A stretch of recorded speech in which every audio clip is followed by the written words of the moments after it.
Hello students, welcome to my YouTube channel. आज की date है 20th मई एंड 20th मई के द हिंदू न्यूज़पेपर को हम यहाँ पे एनालाइज करने वाले हैं। आज के द हिंदू एनालिसिस को हम शुरू करें उससे पहले मैं आपको बता दूं कि आप हमसे इन तीन मीडियम्स के थ्रू कनेक्ट कर सकते हो। पहले तो आप टेलीग्राम चैनल के थ्रू हमसे कनेक्ट कर सकते हो। इस पे आपको इन लेक्चर्स की पीडीएफ मिल जाएगी, ठीक है। और साथ के साथ जो भी छोटी मोटी इंपॉर्टेंट इन्फॉर्मेशन रहती है वो मैं यहाँ पोस्ट करती हूँ।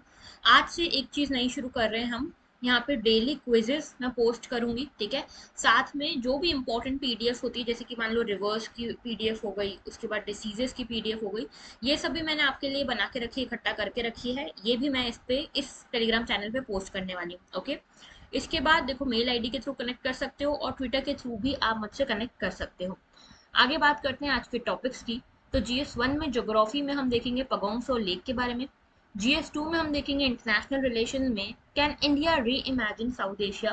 तो ये द हिंदू का एक इंटरव्यू सेक्शन है, एक्सप्लेनर टाइप का आर्टिकल है, एडिटोरियल है, जिसमें हम यहाँ पे समझेंगे कि इंडिया की सिचुएशन कैसी है, इंडिया को किस तरह से रिएक्ट करना चाहिए साउथ एशिया में जो अभी हलचल चल रही है उसको लेकर। पॉलिटी में हम देखेंगे जीएसटी पावर्स के बारे में। जीएस 3 में हम देखेंगे एनवायरमेंट में इथेनॉल ब्लेंडिंग के बारे में।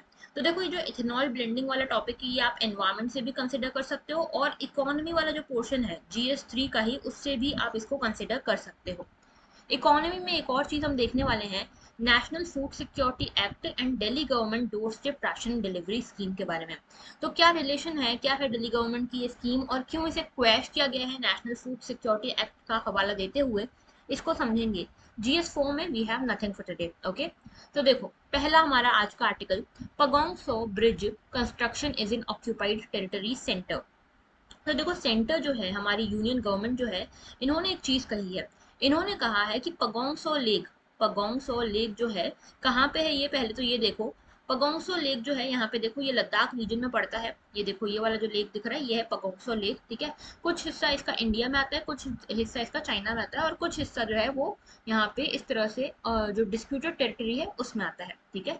अब यहाँ पे देखो, मेजोरिटी हिस्सा जो है वो इसका चाइना में पड़ता है। ऐसा कहा जाता है कि 2/3 पगोंगसो लेक जो है वो चाइना में आता है, बाकी 1/3 जो लेक है वो इंडिया में पड़ता है। ये एक सलाइन लेक है, ठीक है, सलाइन वाटर लेक है, यानी कि सॉल्ट वाटर लेक है ये, ओके। अब देखो यहाँ पे क्या हुआ है, सबसे पहले ये समझो कि यहाँ पे सेंटर ने ये कहा है कि चाइना जो है यहाँ पे एक ब्रिज बना रहा है, ठीक है। एक ब्रिज बना रहा है चाइना, यहाँ पे एक ब्रिज कंस्ट्रक्ट कर रहा है ईस्टर्न लद्दाख में। और ये जो ब्रिज है ये गलत तरीके से बन रहा है, क्यों? क्योंकि ये एक ऑक्यूपाइड टेरिटरी में बन रहा है, ठीक है। मतलब ये वाला जो रीजन दिख रहा है आपको, ये वाला, इस रीजन में ये ब्रिज बन रहा है, ठीक है। मतलब हमारे रीजन में नहीं, इनके रीजन में नहीं, जो डिस्प्यूटेड रीजन है यहाँ पे ये ब्रिज बनाया जा रहा है, ठीक है। और इसको मॉनिटर कर रहा है अभी हमारी आर्मी वगैरह जो है, मॉनिटर कर रही है, इसको रुकवाने की कोशिश हम कर रहे हैं, ठीक है। तो यहाँ पे जो ब्रॉड ब्रिज है कंस्ट्रक्शन के अंतर्गत है, ये अंडर कंस्ट्रक्शन है। और ये क्या करेगा, सिग्निफिकेंटली टाइम को कट डाउन कर देगा, किसके लिए? जो पीएलए है, पीएलए क्या है, पीपल्स लिबरेशन आर्मी, यानी कि जो चाइना की आर्मी जो है, जो हमारे लद्दाख तक पहुंचने के लिए या फिर हमारे ऊपर अटैक करने के लिए जो यहाँ क्रॉस करके आना पड़ता है, ये वाला एरिया पगोंगसो लेक वाला, उसको कट डाउन कर देगा उसके टाइम को, और जल्दी से जल्दी चाइनीज आर्मी को यहाँ पे पहुंचा देगा, सो दैट वो इंडिया के ऊपर अटैक कर सके, ठीक है। तो ये इंडिया के लिए कंसर्न की बात है। अब देखो, इसीलिए जो पगोंगसो लेक है ये बहुत ही टैक्टिकल लेक है, ठीक है। टैक्टिकल सिग्निफिकेंस इसकी बहुत ज्यादा है। कैसे, क्या, समझाऊंगी सब कुछ, ठीक है। देखो, अभी यहाँ पे ये मैप जो दिख रहा है, यहाँ पे आप देख रहे हो, अभी तो दो डिवाइड हो गए, एक जम्मू कश्मीर हो गया, एक लद्दाख हो गया, ठीक है, यूनियन टेरिटरी के फॉर्म में। लद्दाख में यहाँ पे आपको पता है गालवान वैली है एक, ठीक है। यहाँ देख रहे हो, इधर नॉर्थ ईस्टर्न साइड पे गालवान वैली है, यहाँ पे काफी टाइम तक स्टैंड ऑफ चला है इंडिया और चाइना के बीच में। इसी के साउथ में यहाँ पे पगोंगसो लेक है, ठीक है। लेह के ईस्ट में आता है ये, और ये पगोंगसो लेक जो है बहुत ज्यादा स्ट्रेटेजिक और टेक्टिकल सिग्निफिकेंस का है। क्यों ऐसा? क्योंकि अगर चाइना की आर्मी को इंडिया के ऊपर अटैक करना है, यानी कि ऑफेंसिव खेलना है, डिफेंसिव नहीं, ऑफेंसिव खेलना है अगर, तो यहाँ पे अगर आगे से अटैक करना है तो सबसे आसान रास्ता इनके लिए ये पगोंगसो लेक वाला है। और यहाँ पे अगर ये ब्रिज बन जाता है तो ये जो रास्ता है ये और आसान हो जाएगा, और जो टाइम लगता है पगोंगसो लेक को क्रॉस करने में यहाँ की आर्मी को, वो भी काफी कुछ कट डाउन हो जाएगा, ठीक है। तो यहाँ पे ये एक कॉज ऑफ कंसर्न है, बड़ा कंसर्न है इंडिया की सिक्योरिटी के लिए, ओके। आगे बात करते हैं, पगोंगसो लेक के बारे में देख लेते हैं। पगोंगसो, सौ का मतलब यहाँ पे देखो, सौ का मतलब होता है लेक, ठीक है। ये कैसा लेक है? एंडोरिक लेक है, spanning eastern Ladakh and western Tibet. तो कहाँ कहाँ पे लोकेटेड है? हमने देखा ईस्टर्न लद्दाख में है और ये कुछ हिस्सा इसका वेस्टर्न तिब्बत में भी है। एंडोरिक लेक का मतलब क्या है कि यहाँ पे देखो इस तरह का लेक है कि जितनी भी यहाँ पे रिवर्स वगैरह है छोटी मोटी, वो यहाँ पे आके अपना जो सारा पानी है वो इस लेक में बहा देती है। ठीक है। यूजुअली क्या होता है कि लेक जो है यहाँ से रिवर्स और निकलती हैं। ठीक है। लेकिन एंडोरिक लेक में क्या होता है कि सारी की सारी रिवर्स आके इस लेक में फ्लो करती हैं और इस लेक में पानी जमा करती हैं। ठीक है। इसके बाहर कहीं पानी नहीं जाता। ओके अब ये क्या है? एक लॉन्ग नैरो और डीप एंडोरिक यानी कि लैंडलॉक्ड लेक है। ठीक है। लैंडलॉक्ड है पूरी तरह से। और यहाँ पे कितनी हाइट पे लोकेटेड है? 14,000 फीट की हाइट पे लोकेटेड है। कहाँ पे? लद्दाख हिमालयाज में। ठीक है। ये बहुत इंपॉर्टेंट है, याद रखना। इसको आप 5 सबलेक्स में भी डिवाइड कर सकते हो। एक है पगोंगसो, ठीक है, फिर है सोन्याक, फिर है रमस्यो और फिर न्याक्स्यो। ठीक है। तो यहाँ पे ये 5 छोटे छोटे इसमें लेक्स हैं। ठीक है। इस पगोंगसो लेक के अंतर्गत है। इसमें देखो जो इंडिया वाला पगोंगसो लेक है इसमें 50% जो लेक है वो तो तिब्बत देखो यहाँ पे तिब्बत रीजन में लाई करता है। ठीक है। जो हमने अभी बात करी ना कि 2/3 जो है ये चाइना में लाई करता है और 1/3 जो है ये इंडिया में लाई करता है। इसका और थोड़ा डिस्ट्रीब्यूशन देखोगे तो कुछ हिस्सा इसका तिब्बत में है, कुछ इंडिया में है और कुछ जो बफर जोन है इंडिया और चाइना के बीच में जो डिस्प्यूटेड जोन है उसमें लाई करता है। ठीक है। एक और चीज देखना कि ये सलाइन वाटर लेक है। ठीक है। लेकिन फिर भी विंटर में कंप्लीटली ये फ्रीज हो जाता है। ओके। और लैंडलॉक्ड होने के कारण यहाँ पे ये इंडस रिवर बेसिन से सेपरेटेड एक लेक है। ठीक है। और ये ऐसा माना जाता है कि it is believed to have been a part of letter in the prehistoric time. तो बहुत पीछे आप जाओगे, प्री हिस्टोरिक टाइम्स में जाओगे तो आप देखोगे कि यहाँ पे ये माना जाता है कि इस लेक को, पगोंगसो को, ये माना जाता है कि ये इंडस रिवर बेसिन का ही पार्ट हुआ करता था। लेकिन अभी ये इंडस रिवर बेसिन से एक अलग लेक बना हुआ है, एंडोरिक यानी कि लैंडलॉक्ड लेक बना हुआ है। ओके। आगे बात करते हैं। नेक्स्ट हमारा आर्टिकल है रिगार्डिंग एथेनॉल ब्लेंडिंग। तो ये एथेनॉल ब्लेंडिंग क्या है पहले ये समझते हैं। ठीक है। तो देखो यहाँ पे एथेनॉल ब्लेंडिंग का मतलब ये है कि जब हम किसी गाड़ी की बात करते हैं, 2 व्हीलर हो गई, 4 व्हीलर हो गई, कार हो गई, ठीक है, ये सब जो गाड़ियां हैं इनमें पेट्रोल डलता है या डीजल डलता है। ठीक है। ये तो मेन फ्यूल हो गए। ठीक है। पेट्रोल डीजल ये सब फ्यूल हो गए। ठीक है। अब इनको हमको कैसे डालते हैं हम इसमें? ठीक है। तो पेट्रोल या डीजल को हम इम्पोर्ट करते हैं और इनको इम्पोर्ट करने के कारण हमारा जो बिल है, इम्पोर्ट बिल, वो बढ़ता जाता है। ठीक है। और हमारे पास जो फॉरेन एक्सचेंज है, फॉरेक्स रिजर्व है, ये कम होता जाता है। ठीक है। और जितनी हमारे ऊपर, हमारे देश में जितनी गाड़ियां बढ़ेंगी उतनी हमारे देश में पेट्रोल की रिक्वायरमेंट बढ़ेगी, पेट्रोल की डिमांड बढ़ेगी। और जितनी पेट्रोल की डिमांड बढ़ेगी उतना हमको यहाँ पे खरीदना पड़ेगा, पेट्रोल इम्पोर्ट करना पड़ेगा, यानी कि इम्पोर्ट बिल और बढ़ेगा और फॉरेक्स रिजर्व और कम होगा। ठीक है। हमारी इकोनॉमी के लिए अच्छी बात नहीं है। इसीलिए हमने एक रास्ता निकाला। क्या रास्ता निकाला? ये रास्ता निकाला कि हमको पता है जो व्हीकल हैं ये इथेनॉल वगैरह, जो बायोडीजल है, इथेनॉल है, बायोफ्यूल है, इन पे भी चलती है। लेकिन एक दिक्कत ये है कि इथेनॉल पे ये व्हीकल्स चल तो सकती है लेकिन इफिशिएंसी जो होगी इस फ्यूल की बहुत ही कम होगी, कॉस्ट बहुत ज्यादा होगी। ठीक है। लेकिन हम ऐसा भी तो कर सकते हैं कि पूरा इथेनॉल ही क्यों यूज करें। एक काम करते हैं हम कि 80% हम यहाँ पे पेट्रोल डालते हैं और 20% हम इसमें इथेनॉल डालते हैं। तो क्या होगा कि गाड़ी भी चल जाएगी हमारी और हमको इंपोर्ट भी कम करना पड़ेगा। लेकिन इथेनॉल ये आएगा कहाँ से? इथेनॉल आएगा एग्रीकल्चर से। ठीक है। और भी कई सारी जगहों से एग्रीकल्चर वेस्ट हो गया, जो लाइफ स्टॉक का वेस्ट होता है उनसे आ सकता है। ठीक है। तो यहाँ पे हमको पता है कि इंडिया में एग्रीकल्चर तो बढ़िया काम कर रहा है, एग्रीकल्चर के लिए बहुत स्कोप है, वेस्ट भी एग्रीकल्चर में से बहुत निकलता है, फार्म लैंड से एग्रीकल्चर बहुत निकलता है। आपको पता होगा सबल के बारे में, सबल बर्निंग बहुत होती है हमारे देश में। तो इनको जलाने की जगह अगर इनसे हम इथेनॉल बना लें तो हमारा तो बहुत फायदा है। तो हमारे देश में जो वेस्ट जनरेट हो रहा है उसी से हम इथेनॉल क्रिएट कर सकते हैं। तो इसीलिए हमने सोचा कि एक काम करते हैं, 80% पेट्रोल डालते हैं व्हीकल्स में और साथ में 20% इथेनॉल डालते हैं। इससे क्या होगा? इससे ये होगा कि इम्पोर्ट बिल भी हमारा कम हो जाएगा। ठीक है। इम्पोर्ट बिल कम हो जाएगा, फॉरेक्स रिजर्व हमारा बचा रहेगा यानी कि बढ़ जाएगा, और साथ के साथ एनवायरमेंट फ्रेंडली भी है इथेनॉल। ओके। और इसी के साथ हमारे पास इसका पोटेंशियल भी बहुत ज्यादा है। ठीक है। तो हमने बेसिकली इसीलिए ये बायोफ्यूल वाली पॉलिसी हम लेकर आए, जो इथेनॉल ब्लेंडिंग वाला कंसेप्ट है वो लेकर आए। ठीक है। अब देखो यहाँ पे इथेनॉल क्या है, सबसे पहले ये समझो। इथेनॉल एक तरह का बायोफ्यूल है। ठीक है। जो प्राइमरीली हम हमारे देश में शुगर केन से हम ऑब्टेन करते हैं। ओके। अब इथेनॉल और पेट्रोल की ब्लेंडिंग से होगा ये कि हमारी जो डिपेंडेंस है फॉसिल फ्यूल्स के ऊपर ये कम होगी और एनवायरमेंट को हम हेल्प कर पाएंगे, एनवायरमेंटल फ्रेंडली व्हीकल हम जनरेट कर पाएंगे, या फिर व्हीकल्स को जब हम यूज करेंगे तब वो एनवायरमेंटल फ्रेंडली होने की तरफ आगे बढ़ेंगी। ओके। अब हमने एक टारगेट सेट किया हमारी गवर्नमेंट ने कि हम 10% एथेनॉल को यहाँ पे ब्लेंड करेंगे पेट्रोल के साथ, ठीक है। जैसे मैं आपको बता रही थी ना कि 80% पेट्रोल ले लो, 20% एथेनॉल ले लो, वैसे ही हमारी गवर्नमेंट ने अभी शुरुआत के लिए एक टारगेट सेट किया था, वो था कि 10% हम एथेनॉल लेंगे और 90% हम यहाँ पे पेट्रोल यूज करेंगे, ठीक है।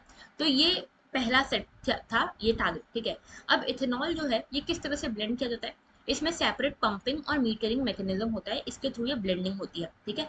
एक बार ब्लेंडिंग हो गई इथेनॉल और पेट्रोल की, फिर इसको अलग आप नहीं कर सकते, ठीक है। अब एक और चीज, since ethanol can absorb moisture from the atmosphere, dealers से it can cause issues with the vehicle engines. अब देखो यहाँ पे ये तो हमने सारे फायदे देखे, लेकिन व्हीकल इंजन्स के बारे में एक चीज कहा जा रही है, जो मैन्युफैक्चरर है वो कह रहे हैं कि व्हीकल इंजन्स के ऊपर इससे नुकसान कुछ कुछ हो सकता है। टेक्निकली अगर आप देखोगे तो ये मॉइस्चर को एब्जॉर्ब कर देता है इथेनॉल, और इसके लिए व्हीकल इंजन जो है उसमें वियर एंड टियर होने के चांसेस ज्यादा बढ़ जाते हैं, ओके। अब देखो आगे बात करते हैं कि बेसिकली ये पूरा आर्टिकल कह क्या रहा है, एक्सप्लेनर आर्टिकल में क्या कहा हुआ है।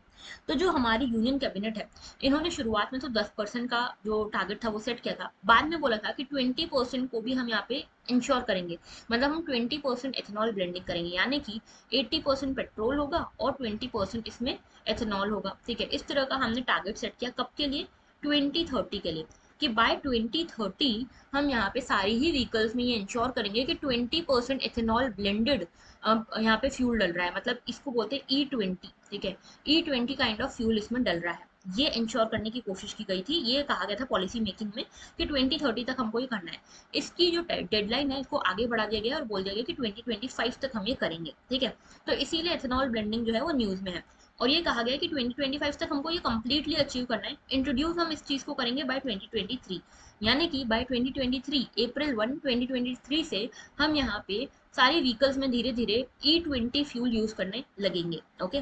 अब यहाँ पे देखो इथेनॉल ब्लेंडिंग की हिस्ट्री ये है कि लास्ट 20 सालों में हमने इथेनॉल ब्लेंडिंग के ऊपर धीरे धीरे काम किया है, इसका इकोसिस्टम डेवलप किया है, ठीक है।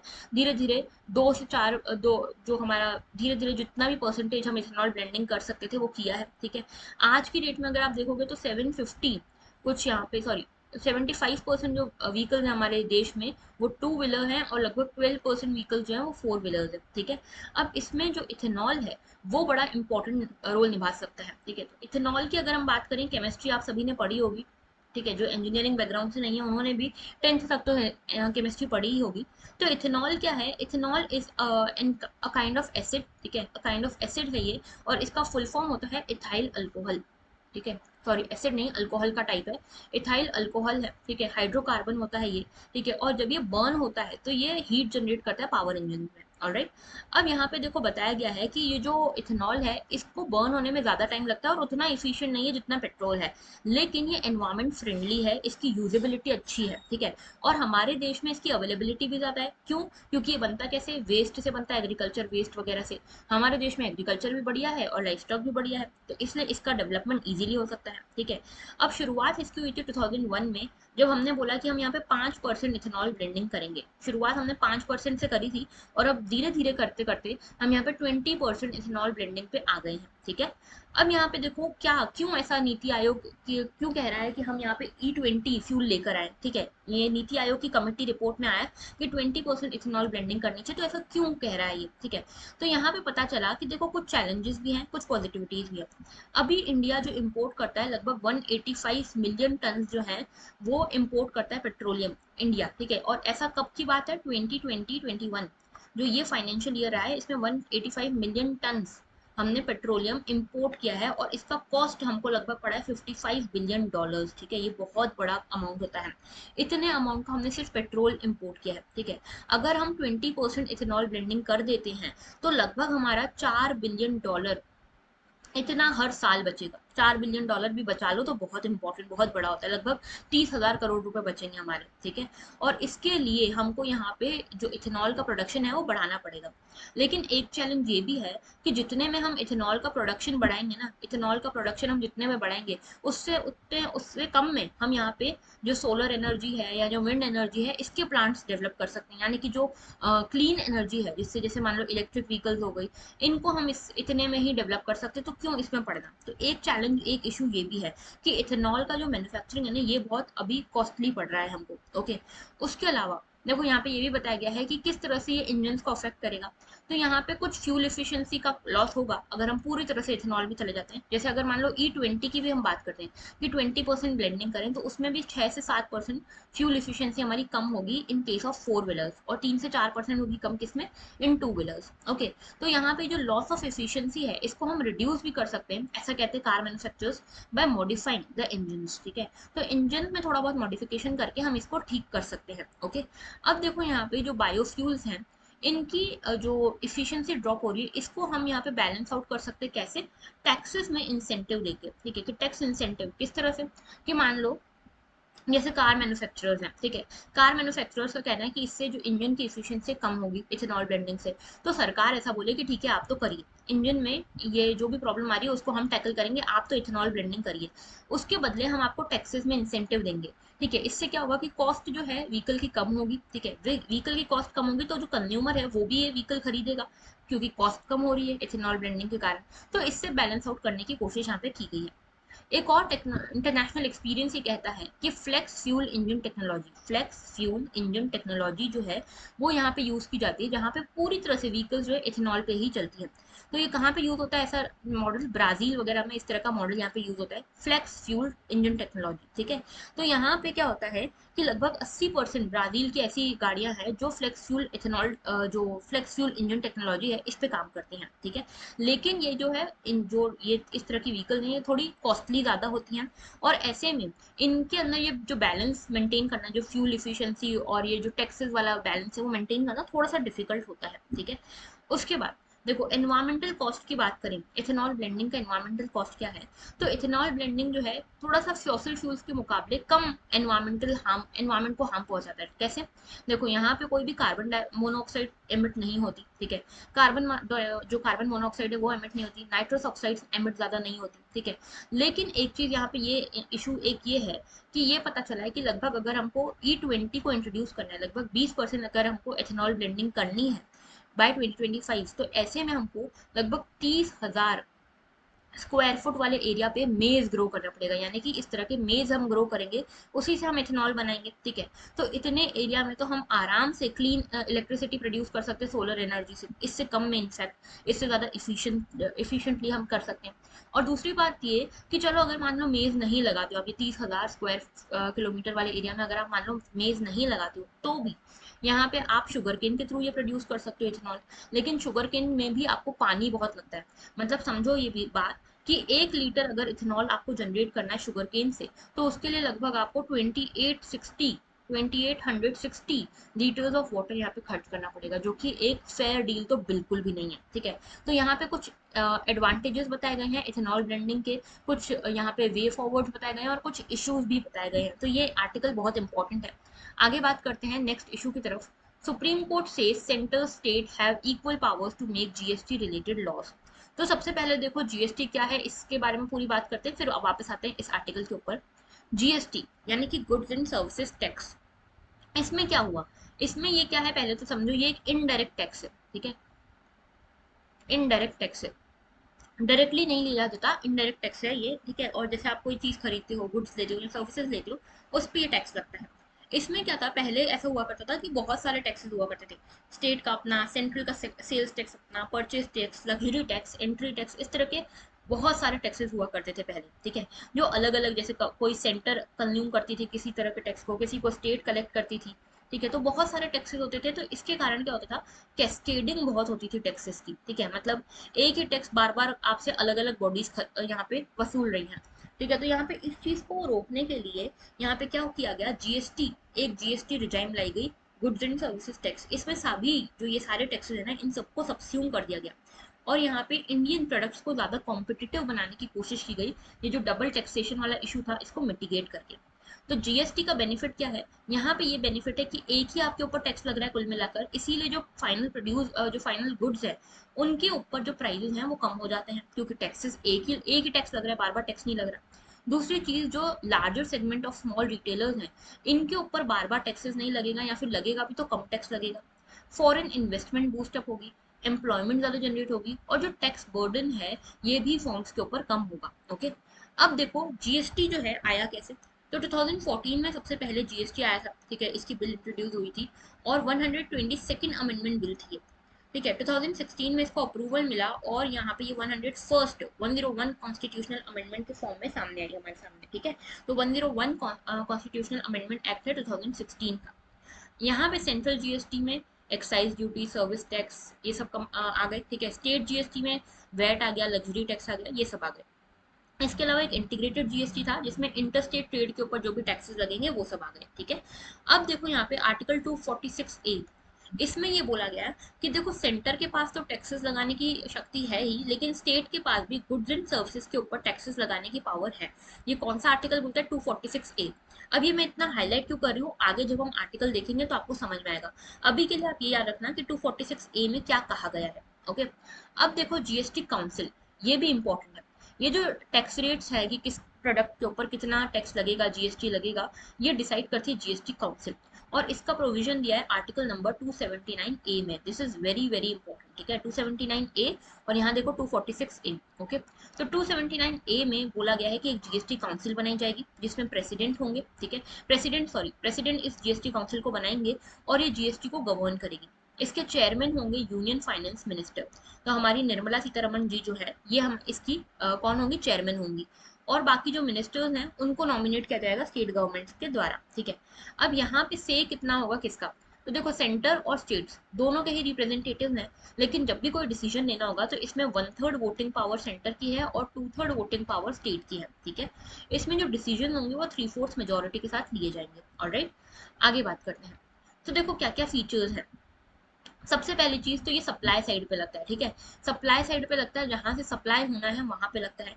डेस्टिनेशन बेस्ड टैक्स है, यानी कि ऐसा यहाँ पे क्या होगा कि जहाँ पे ये जाके रुकेगा वहां पे, जैसे मान लो गुजरात से कोई माल निकला, ठीक है, कोई गुड्स निकले और महाराष्ट्र में जाके ये सेल होने हैं, तो महाराष्ट्र वाला जो है ये डेस्टिनेशन हो गई। तो जो टैक्स लगेगा जीएसटी वो यहाँ महाराष्ट्र के ऊपर लगेगा, गुजरात के ऊपर नहीं लगेगा। ओरिजिन बेस्ड टैक्स नहीं है, डेस्टिनेशन बेस्ड टैक्स है।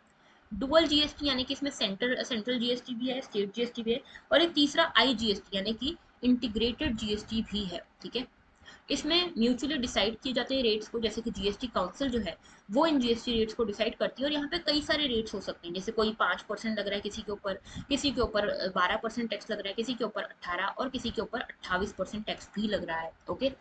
अब देखो यहाँ पे आर्टिकल क्या कह रहा है, ये तो हमने बेसिकली जीएसटी के बारे में जान लिया। आर्टिकल हमारा ये कह रहा है कि सुप्रीम कोर्ट ने कहा है सेंटर को कि सिर्फ आपके पास पावर्स नहीं है जीएसटी को लेकर यहाँ पे लॉज बनाने की, यहाँ पे स्टेट्स के पास भी पावर है लॉज बनाने की अबाउट द जीएसटी। तो यहाँ पे आप स्टेट्स को भी ये पावर को एक्सरसाइज करने दो, ये पावर इनके पास 246A कॉन्स्टिट्यूशन में आर्टिकल नंबर 246A से इनको इन स्टेट्स को ये पावर मिलती है कि यहाँ पे स्टेट्स भी जीएसटी के ऊपर अपने लॉज बना सकते हैं। इसीलिए स्टेट्स और सेंटर यहाँ पे इक्वल यूनिट्स मानी जाएंगी, ठीक है। ये कहा है किसने? ये कहा है सुप्रीम कोर्ट ने, ठीक है। तो यहाँ पे बेसिकली कोऑपरेटिव फेडरलिज्म के कंसेप्ट को स्ट्रेंथन करने की कोशिश की गई है बाय द सुप्रीम कोर्ट, ठीक है। कि यहाँ पे स्टेट्स को साथ में लेकर चलना पड़ेगा यूनियन को, ऐसा नहीं कि यूनियन अपने डिसीजन स्टेट्स के ऊपर इम्पोज करता जाए, ठीक है। तो इसीलिए इक्वल, साइमल्टेनियस और यूनिक पावर्स दी गई हैं स्टेट्स को भी अलोंग विद द सेंटर, ठीक है। अच्छा एक चीज और कि जीएसटी काउंसिल, हमने देखा जीएसटी काउंसिल जो है ये कौन से आर्टिकल नंबर में मेंशन्ड है? 279A में। और इसमें ये कहा गया है कि यहाँ पे 1/3 जो वोटिंग होगी वो किसके साथ होगी? 1/3 वोटिंग कौन करेगा? ये करेगी सेंटर, और 2/3 वोटिंग कौन करेगा? ये करेगा स्टेट, ठीक है। तो 1/3 वोटिंग सेंटर करेगा, 2/3 वोटिंग स्टेट करेगा। अब ऐसे में यहाँ पे टोटल वोटिंग, अगर मान लो कुछ भी वोटिंग होती है उसके लिए फाइनल जो डिसीजन होगा वो 3/4 वोटिंग के थ्रू होगा, यानी कि 75% वोट्स चाहिए। ऐसे में सेंटर की बहुत ज्यादा जरूरत रहेगी। मान लो सिर्फ स्टेट्स चाहते हैं कि कोई डिसीजन हो, लेकिन सेंटर साथ में नहीं है, तो क्या ये डिसीजन हो पाएगा? नहीं हो पाएगा। 2/3 तो सिर्फ 66% बनता है, लेकिन फाइनल डिसीजन के लिए 75% चाहिए। तो ऐसे में सेंटर की जरूरत रहेगी ही रहेगी। अब ऐसे में इसके लिए बोला गया है कि यहाँ पे जो जीएसटी काउंसिल डिसीजन लेता है वो सिर्फ रिकमेंडरी रहते हैं नेचर में, ठीक है। सिर्फ रिकमेंडरी रहते हैं, बाइंडिंग नहीं रहते हैं। तो ये कुछ चीजें सुप्रीम कोर्ट ने क्लियर की है about the GST regime, okay. आगे बात करते हैं नेक्स्ट इशू की। तो देखो नेक्स्ट इशू है हमारा Delhi door step ration delivery plan question. तो यहाँ पे बेसिकली क्या हुआ है, दिल्ली गवर्नमेंट जो है एक स्कीम लेकर आई, ठीक है, फूड सिक्योरिटी को इंश्योर करने के लिए एक स्कीम लेकर आई, मुख्यमंत्री घर घर राशन योजना, ठीक है, मुख्यमंत्री घर घर राशन योजना। इसमें इन्होंने ये डिसाइड किया कि हम क्या करेंगे कि जो नेशनल फूड सिक्योरिटी एक्ट के अंतर्गत जो राशन शॉप्स में जैसे फेयर प्राइस शॉप्स होती हैं, राशन शॉप्स होती हैं, इस पे जाके जो लोग हैं वो यहाँ पे जाके राशन खरीदते हैं सब्सिडाइज्ड रेट्स पे, ठीक है। इसकी जगह हम एक दूसरी चीज लेकर आते हैं, दूसरा अरेंजमेंट लेकर आते हैं, ऐसा कहा दिल्ली गवर्नमेंट ने अंडर मुख्यमंत्री घर घर योजना। इन्होंने बोला जो चीज यहाँ पे फेयर प्राइस शॉप पे आकर आपको कलेक्ट करनी पड़ती थी, राशन शॉप पे आकर आपको कलेक्ट करनी पड़ती थी, उसी की जगह हम क्या करेंगे, यही चीज आपको घर घर पहुंचाएंगे, मतलब कि आपके घर आके ये चीज पहुंचाई जाएगी। तो ऐसा क्यों कहा था दिल्ली गवर्नमेंट ने? क्योंकि यहाँ पे देखा जा रहा था कि नेशनल फूड सिक्योरिटी एक्ट जो कि 2013 का एक्ट है, इसके अंतर्गत ये प्रोविजन है कि फेयर प्राइस शॉप के पास ये सारा जो भी गुड्स एंड सर्विसेज हैं, जो भी मतलब फूड ग्रेन है, वो जाएंगे और यहाँ से फिर लोग कलेक्ट करेंगे। लेकिन यहाँ पे लीकेजेस बहुत हो रहे थे, ठीक है। जिसको ये इसका फायदा मिलना चाहिए स्कीम का, इस एक्ट का, उनको मिल नहीं रहा था। इसीलिए दिल्ली गवर्नमेंट ने बोला कि हम आपको घर तक ये चीज पहुंचाएंगे, घर तक, आपके घर तक ये जो गुड्स है, जो फूड ग्रेन है, वो पहुंचाएंगे। लेकिन इसको लेकर एक पिटीशन डाली गई यहाँ पे, किसके अंतर्गत, यहाँ पे दिल्ली हाईकोर्ट में एक पिटीशन गई और ये डाली दिल्ली सरकार, सॉरी दिल्ली सरकारी राशन डीलर संघ ने। तो जो राशन शॉप वाले थे, इन्होंने सबने मिलकर दिल्ली हाईकोर्ट में एक पिटीशन डाली कि दिल्ली गवर्नमेंट ये नहीं कर सकती। उसी के साथ सेंट्रल जो गवर्नमेंट है वो भी यहाँ पे आई, ठीक है। और ये जो संघ वाले थे, जो राशन शॉप वाले संघ वाले जो जिन्होंने पिटीशन डाली थी, उनके साथ ही ये सेंट्रल गवर्नमेंट भी आई। इन्होंने बोला कि जो नेशनल फूड सिक्योरिटी एक्ट के अंतर्गत सेंटर इनको फूड ग्रेन्स प्रोवाइड करती है, इसके अरेंजमेंट में ये चेंजेस नहीं ला सकते, क्योंकि ये जो एक्ट है ये पार्लियामेंट ने बनाया है। इसके अंतर्गत स्टेट कोई भी यहाँ पे चेंजेस नहीं ला सकता। दूसरी चीज यहाँ पे ये कही गई थी कि यहाँ पे जब ये जो स्कीम है मुख्यमंत्री घर घर राशन योजना, जब ये स्कीम लाई जा रही थी, तो लेफ्टिनेंट गवर्नर जो है यहाँ की दिल्ली गवर्नमेंट के जो लेफ्टिनेंट गवर्नर है, इन्होंने भी इसको बोला था कि नहीं, मैं इस स्कीम के फेवर में नहीं हूँ। तो यहाँ पे एलजी अलग ओपिनियन के थे और जो काउंसिल ऑफ मिनिस्टर्स हैं, जिसको अरविंद केजरीवाल जी जो यहाँ के सीएम है वो लीड करते हैं, ये अलग ओपिनियन के थे, ठीक है। दोनों अलग अलग ओपिनियन के थे। अब ऐसे में हाईकोर्ट ने कहा है कि जब आप दोनों के बीच में कोई समन्वय, कोई यहाँ पे कोई म्यूचुअल अग्रीमेंट नहीं हो पा रहा था, तो आपको ये चीज को प्रेसिडेंट को सौंपना था कि क्या करें इसका, ठीक है। आपने क्यों नहीं सौंपा? यहाँ पे बीच में ये भी बात निकली थी कि एलजी जो है यहाँ के लेफ्टिनेंट गवर्नर, उन्होंने ये चीज कही भी थी कि मैं इस स्कीम से अग्री नहीं करता और आप इससे अग्री करते हैं, तो ऐसे में हमको ये स्कीम को प्रेसिडेंट ऑफ इंडिया के पास भेजना चाहिए कि क्या ये स्कीम को आगे बढ़ाएं या नहीं बढ़ाएं। तो यहाँ पर दिल्ली गवर्नमेंट ने कहा था कि हमने आपसे अप्रूवल मांगा ही नहीं। दिल्ली गवर्नमेंट ने एलजी को कहा कि ऐसा तो आप तब बोलोगे ना कि प्रेसिडेंट के पास जाना चाहिए, जब हम आपसे अप्रूवल मांगे और आप अप्रूवल ना दो। तो यहाँ पे दिल्ली गवर्नमेंट बोलती है हमने आपसे अप्रूवल मांगा ही नहीं, हमने तो आपको सिर्फ इन्फॉर्म किया है। ऐसे में हाईकोर्ट ने कहा कि नहीं, आप ऐसा नहीं कर सकते। अगर आपको ये इस स्कीम को सच में लाना था, एलजी नहीं मान रहे थे, तो आपको प्रेसिडेंट को ये इंश्योर करना चाहिए था, प्रेसिडेंट के पास जाए ये स्कीम और वहां से फिर अप्रूवल होकर आए। और दूसरी चीज, आप नेशनल फूड सिक्योरिटी एक्ट में अपने हिसाब से बदलाव नहीं कर सकते। अगर आपको ये स्कीम लानी है, आप लाइए, लेकिन ये स्कीम आप अपने बलबूते पे लाइए। जो नेशनल फूड सिक्योरिटी एक्ट है, इसमें सेंटर आपको फूड ग्रेन्स देता है, तो आप इनके फूड ग्रेन्स को आप इसमें यूज नहीं कर सकते, ठीक है। तो ये चीज बेसिकली कही गई थी। आगे बात करते हैं। तो देखो, नेशनल फूड सिक्योरिटी एक्ट के बारे में देख लेते हैं थोड़ा बहुत। 2013 का ये एक्ट है और इसमें बेसिकली क्या किया गवर्नमेंट ऑफ इंडिया ने, फूड सिक्योरिटी प्रोग्राम जो है इनको लीगल एंटाइटलमेंट बना दिया। यानी कि आप यहाँ पे, अगर आपको इस स्कीम का, अगर आप एलिजिबिलिटी क्राइटेरिया में आते हो लेकिन आपको इसका फायदा नहीं मिल रहा है, तो आप इसके लिए कोर्ट में जा सकते हो। लीगल एंटाइटलमेंट ये आपका हो गया, आपका हक हो गया ये, ठीक है, legally. National food security act को राइट टू फूड एक्ट भी कहा जाता है। इंडियन पार्लियामेंट का एक्ट है और इसमें क्या होगा, फूड ग्रेन्स आपको सब्सिडाइज्ड रेट्स पे पहुंचाए जाएंगे।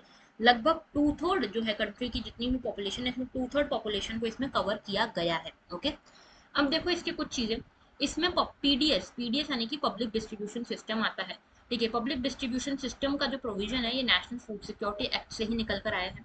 इसमें मिड डे मील प्रोग्राम है, मिड डे मील प्रोग्राम है, साथ में integrated child development service programme है, और इसके साथ साथ पब्लिक डिस्ट्रीब्यूशन सिस्टम भी है, ठीक है। अब इसमें देखो, नेशनल फूड सिक्योरिटी एक्ट में ना सिर्फ मिड डे मील प्रोग्राम आ रहा है, ना सिर्फ पीडीएस आ रहा है, ना सिर्फ आईसीडीएस आ रहा है, इसके साथ साथ मेटर्निटी बेनिफिट्स भी आ रहे हैं। मतलब होलिस्टिकली यहाँ पे न्यूट्रिशन की प्रॉब्लम को सॉल्व करने की कोशिश की गई है, जो माल न्यूट्रिशन की प्रॉब्लम है, ठीक है। मतलब मदर जो है, वहां से लेकर यहाँ पे जो बच्चे हैं, जो अडोलेसेंट हैं, उनको लेकर, और जो बच्चे हैं, चाइल्ड जो डेवलपमेंट है, उसको भी यहाँ पे इंक्लूड किया गया है, और जो बाद में अडल्टहुड है उसमें भी न्यूट्रिशन सबको मिले, ये इंश्योर किया गया है। इसके लिए 2/3 जो है कंट्री की पॉपुलेशन वो सारी कवर्ड है इसमें। लगभग 75% रूरल पॉपुलेशन और 50% अर्बन पॉपुलेशन इसमें कवर्ड है। इसके साथ साथ यहाँ पे अंत्योदय अन्न योजना जो है वो भी आती है, और साथ में प्रायोरिटी हाउस होल्ड, ये दो कैटेगरीज में इसको डिवाइड किया गया है, ठीक है। मतलब आपको फूड ग्रेन्स मिलेंगे सब्सिडाइज रेट पर इन दो कैटेगरीज में, एक तो अंत्योदय अन्न योजना और एक प्रायोरिटी हाउस होल्ड के फॉर्म में, ओके। अब जो स्टेट या यूनियन टेरिटरी है, इसमें किस तरह से कवरेज होगा, तो देखो यहाँ पे ये होगा on the basis of 2011-12 house hold consumption expenditure survey of NSSO. तो यहाँ पे जो एलिजिबल हाउस होल्ड है उनको यहाँ पे एनएसएसओ के सर्वे के बेसिस पे काउंट किया जाएगा। सोशो इकोनॉमिक कास्ट सेंसस हुआ था, इसके थ्रू बेनिफिशियरीज का आइडेंटिफिकेशन होगा, और यहाँ पे लगभग 35 केजी फूड ग्रेन्स दिया जाएगा अंडर अंत्योदय अन्न योजना, जिसमें 5 केजी फूड ग्रेन जो होगा ये प्रायोरिटी हाउस होल्ड में पर पर्सन को दिया जाएगा, ठीक है। और ये जो पूरा नेशनल फूड सिक्योरिटी एक्ट है, इसकी बेनिफिशियरी जो होंगे वो किस नाम पे, जैसे हाउस होल्ड जो है पूरे हाउस होल्ड को यहाँ पे बेनिफिट मिलेगा अंत्योदय अन्न योजना, या फिर जो प्रायोरिटी हाउस होल्ड है उसमें, या फिर जो पूरी कुल मिला के नेशनल फूड सिक्योरिटी एक्ट है इसमें पूरे हाउस होल्ड को बेनिफिशियरी माना जाता है। और ये बेनिफिशियरी हाउस होल्ड जो है इसका नाम होता है एल्डेस्ट वुमेन के नेम पे। यानी कि मान लो कोई घर है, कोई फैमिली है, उसमें जो भी एल्डेस्ट वुमेन है उसके नाम पे रजिस्ट्रेशन होता है अंडर एनएफएसए, ओके। तो उन्हीं को हेड ऑफ द फैमिली माना जाता है, किसको, एल्डेस्ट वुमेन को, ऑलराइट। आगे बात करते हैं। तो लास्ट हमारा आज का आर्टिकल जो है वो है कैन इंडिया री इमेजिन साउथ एशिया। तो बेसिकली देखो, आप देख रहे हो कि हमारे आसपास जो पूरा साउथ एशिया है इसमें कुछ ना कुछ पॉलिटिकल टर्मोइल चल ही रहा है, ठीक है। कहीं पे कोई सरकार गिर रही है, कहीं पे कोई सरकार गिर रही है। अभी हमने देखा श्रीलंका में कितना ज्यादा प्रोटेस्ट हुआ, सरकार गिर गई, नई सरकार आई है, ठीक है। इसके साथ साथ हमने देखा पाकिस्तान में भी लास्ट मंथ यही हुआ, ठीक है, इमरान खान की गवर्नमेंट गिर गई। नेपाल में भी ऐसा ही हुआ, ठीक है। उसके अलावा म्यांमार में आपको पता ही है जनता गवर्नमेंट का रूल अभी तक चल रहा है, ठीक है, जो कोअर्सिव गवर्नमेंट है उस तरह की। अफगानिस्तान में आपको पता है तालिबान का राज हो गया है। तो हमारे आसपास सभी जगह पे आप देखोगे पॉलिटिकल टर्मोइल बहुत ज्यादा चल रहा है, पॉलिटिकल अनस्टेबिलिटी बहुत ज्यादा है। अब इसको हम कैसे किस तरह से टैकल करेंगे, किस तरह से रिएक्ट करना चाहिए हमको, इसके बारे में ये आर्टिकल है। तो पहला चीज जो क्वेश्चन पूछा जाता है कि क्या लगता है हमें कि क्यों ऐसा हो रहा है, क्यों एक साथ इन सभी जगह पे पॉलिटिकल टर्मोइल आया हुआ है। क्या इसके पीछे इकोनॉमिक क्राइसिस है, ठीक है, क्या इसके पीछे कोविड है, क्या इसके पीछे रशिया यूक्रेन वॉर है, ठीक है। इसके पीछे आखिर रीजन क्या है ये समझने की कोशिश की जा रही है। तो यहाँ पे जो दो लोग जिनका इंटरव्यू लिया जा रहा है वो बोलते हैं कि यहाँ पे मेनली एक्सटर्नल एनवायरनमेंट इसके पीछे इसका कारण है, ठीक है। एक्सटर्नल एनवायरनमेंट के कारण ये हो रहा है, जैसे कि हमारा कोविड के कारण इकोनॉमिक क्राइसिस आया हुआ है, रशिया यूक्रेन वॉर चल रहा है इसके कारण भी आया हुआ है। और एक चीज हमने देखी कि हम धीरे धीरे ग्लोबलाइज्ड हो रहे हैं, यानी कि हम एक दूसरे से अलग नहीं है। ऐसा नहीं कि यहाँ पे इंडिया है तो इंडिया के आसपास जो भी कंट्रीज हैं उससे हमें हमारे कंट्री को कोई फर्क नहीं पड़ता। हम ग्लोबलाइज हो रहे हैं, और अब जो बॉर्डर्स हैं वो ओपन हो रही हैं, पॉलिटिकल बॉर्डर्स भी ओपन हो रही हैं, इसीलिए वर्ल्ड जो है इंटरकनेक्टेड है, और यहाँ पे एक जगह पे अगर कुछ चीज होती है तो दूसरी जगह पे भी उसका फर्क पड़ता है, ठीक है। दूसरी चीज यहाँ पे पॉलिटिकल ब्रिटलनेस आ गई है। ये देखा जा रहा है कि जितने भी कंट्रीज हैं इनमें जो एग्जीक्यूटिव हैं, ये सारे के सारे एग्जीक्यूटिव सारी पावर्स को अपने हाथ में सेंट्रलाइज कर देना चाहते हैं, ठीक है, और अपने आप को सबसे ज्यादा स्ट्रांग बना देना चाहते हैं। इसी को हम कहते हैं अथॉरिटेरियन पॉपुलिज्म, ठीक है, अथॉरिटेरियन पॉपुलिज्म। तो ये अथॉरिटेरियन पॉपुलिज्म हमको देखने को मिल रहा है हर जगह पे, ठीक है। तो इसी के कारण इकोनॉमिक क्राइसिस भी आ रहा है, और पॉपुलर मोबिलाइजेशन वगैरह हमको यहाँ पे देखने को मिल रहा है। एक नई चीज जो देखने को मिली है, जो कभी देखने को नहीं मिलती थी, सिविल सोसाइटी भी कहीं ना कहीं कनेक्टेड देखने को मिल रही है। जैसे अभी श्रीलंका में जो प्रोटेस्ट हुए, इन्होंने कहीं ना कहीं जो इंस्पिरेशन लिया था वो इंडिया के फार्मर प्रोटेस्ट से लिया था, ठीक है। तो इस तरह का भी यहाँ पे एक लिंक देखने को मिल रहा है। आगे बात करते हैं। तो यहाँ पे दूसरा क्वेश्चन पूछा गया कि यहाँ पे देखा जा रहा है कि बहुत सारे कलेक्टिव चैलेंजेस हैं लेकिन हम हमारा कोई कलेक्टिव रिस्पॉन्स है नहीं, तो इसका क्या मतलब है, कैसे देखना चाहिए इसको। तो यहाँ पे ये बोला गया कि ये आज की बात नहीं है, ये बहुत पुरानी चैलेंज है, पुराना चैलेंज है, कि यहाँ पे हमारे पास जो प्रॉब्लम है हम सभी की एक सी है, कलेक्टिव प्रॉब्लम है, लेकिन हमारे पास इसका कोई कलेक्टिव सोल्यूशन नहीं है, ठीक है। अभी यहाँ पे हम कोई कोलैबोरेटिव रिस्पॉन्सेस को नहीं दे पा रहे। अब इसमें हमने हमारे यहाँ पे एक ऑथर कहते हैं कि यहाँ पे जो इंटरव्यू व्यू हैं वो कहते हैं कि पहले हम सार्क के थ्रू ये प्रॉब्लम सॉल्व करने की कोशिश कर रहे थे कलेक्टिवली, लेकिन सार्क धीरे धीरे फेड आउट हो रहा है, सार्क की कोई इंपॉर्टेंस नहीं बची है। इसीलिए अब हम धीरे धीरे बिम्स्टेक की तरफ आगे बढ़ रहे हैं, ठीक है। और बिम्स्टेक इसके लिए अच्छा काम भी कर रहा है। हमने कुछ रीजनल ऑर्गेनाइजेशन जैसे भी बनाई है, जैसे बीबीआईएन बनाई है, ठीक है। भूटान, बांग्लादेश, इंडिया, नेपाल, ये एक कॉरिडोर बनाने की हम कोशिश कर रहे हैं। साथ में हम बायलेटरल रिलेशंस भी निभा रहे हैं, ठीक है। तो हालांकि हमारा सार्क काम नहीं कर पाया, लेकिन हम दूसरे रास्ते निभा रहे हैं, आसानी से कोशिश कर रहे हैं कि हम इसको कोलैबोरेटिव तरीके से हैंडल कर पाए। दूसरा यहाँ पे ये भी देखा जा रहा है कि सिविल सोसाइटीज भी आपस में कनेक्शन देख रही हैं, ठीक है। तो ये भी चीज यहाँ पे देखी जा रही है। आगे बात करते हैं। तो देखा जा रहा है कि यहाँ पे जो पैंडेमिक है इसके कारण चाइना ने बहुत कोशिश करी कि इसका फ़ायदा उठाया जाए दूसरी कंट्रीज़ में इंटरफेरेंस के लिए या दूसरी कंट्री में अपना जो हेजीमनी है उसको बढ़ाने के लिए। अब ऐसे में इंडिया किस तरह से इसको देखता है? तो देखो चाइना के पास कहते हैं ये जो इंटरव्यू है वो कहते हैं कि चाइना के पास वैसे भी हमसे ज़्यादा रिसोर्सेज हैं, इसीलिए वो दूसरी कंट्रीज़ में जाके ज़्यादा इन्वॉल्वमेंट दिखा सकता है। लेकिन चाइना अभी खुद की ही परेशानियों से परेशान है। जैसे चाइना से कोविड निकला, ठीक है, फिर इनकी जीरो कोविड पॉलिसी ने यहाँ की इकोनॉमी को ठप करा दिया, यहाँ पे पॉलिटिकल टर्मोइल्स लेकर आ गया। उसके बाद रशिया यूक्रेन वॉर में चाइना फंस गया, चाइना ने खुल के रशिया का साथ दिया। अब इस चक्कर में वेस्ट से और दुश्मनी मोल ली है, ठीक है, जो पूरी वेस्टर्न वर्ल्ड है इससे और दुश्मनी मोल ली चाइना ने। तो चाइना इसी में फंसा हुआ है कि मैं करूँ तो करूँ क्या, रशिया की साइड जाऊँ यूक्रेन की साइड जाऊँ, ठीक है।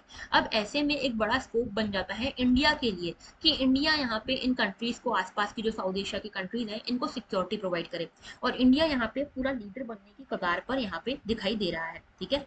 आगे बात करते हैं।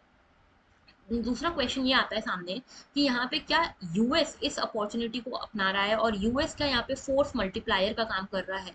क्या यूएस से हमको भी डरना चाहिए चाइना की तरह, इंडिया को भी क्या यूएस से डरना चाहिए कि यूएस हमारे जो वॉइड है, जो चाइना ने वॉइड क्रिएट किया है जहाँ पे इंडिया लीडर बन सकता है, उस पूरी जो सिचुएशन है, उस पूरी अपॉर्चुनिटी को यूएस हमसे छीन रहा है, क्या ऐसा है? तो यहाँ पे जो इंटरव्यू है वो ऐसा कहते हैं कि ऐसा कुछ भी नहीं है।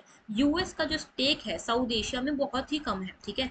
तो साउथ एशिया में हालांकि यूएस भी अपनी हेजेमनी चाहता है, लेकिन साउथ एशिया की मैरीटाइम रूट जो है ना, उससे ज्यादा फर्क पड़ता है यूएस को, यहाँ पे इन कंट्रीज से ज्यादा मतलब है नहीं यूएस को, ठीक है। अब ऐसे में चाइना को तो काउंटर करना चाहता ही है यूएस, और जितनी मदद कर रहा है ना साउथ एशिया की, वो सिर्फ इसलिए कर रहा है कि चाइना को काउंटर कर सके, ठीक है। और इसीलिए यूएस जो है इंडिया का सहारा ले रहा है, इंडिया की जरूरत यूएस को पड़ेगी चाइना को काउंटर करने के लिए। जो भी थोड़ा बहुत इंटरेस्ट यूएस का अपना इंटरेस्ट है, चाइना को हटा दो, अगर चाइना फैक्टर हटा दो, तो जो भी इंटरेस्ट है वो यहाँ के मैरीटाइम रूट्स पे है, ठीक है। चाइना का जो, सॉरी, जो यूएस का इंटरेस्ट है वो, ठीक है। तो यहाँ पे मेनली साउथ एशिया की जो मैरीटाइम रूट है, जैसे श्रीलंका हो गया, मालदीव हो गया, इन पे ज्यादातर चाइना यूएस की नजर है, बाकी सब पे यूएस की नजर नहीं है, ठीक है। अच्छा, दूसरी चीज की जो ये ऑथोरिटेरियनिज्म आ रहा है इंडिया में भी देखने को मिल रहा है, तो क्या ये सही है साउथ एशिया में, क्या हम फिट कर पाएंगे?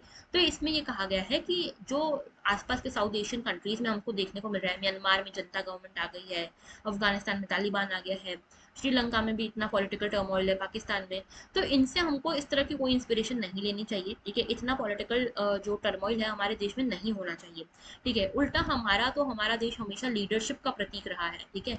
हमने हमेशा लीडरशिप दिखाई है, और इसका कारण है सबसे बड़ा डेमोक्रेसी, वाइब्रेंट डेमोक्रेसी हमारी। तो डेमोक्रेसी हमारी स्ट्रेंथ है, और इसको हमको पकड़ के रखना है, ठीक है। हमें अपनी जो प्लूरैलिटी है इसको पकड़ के रखना है, डाइवर्सिटी को पकड़ के रखना है, ठीक है।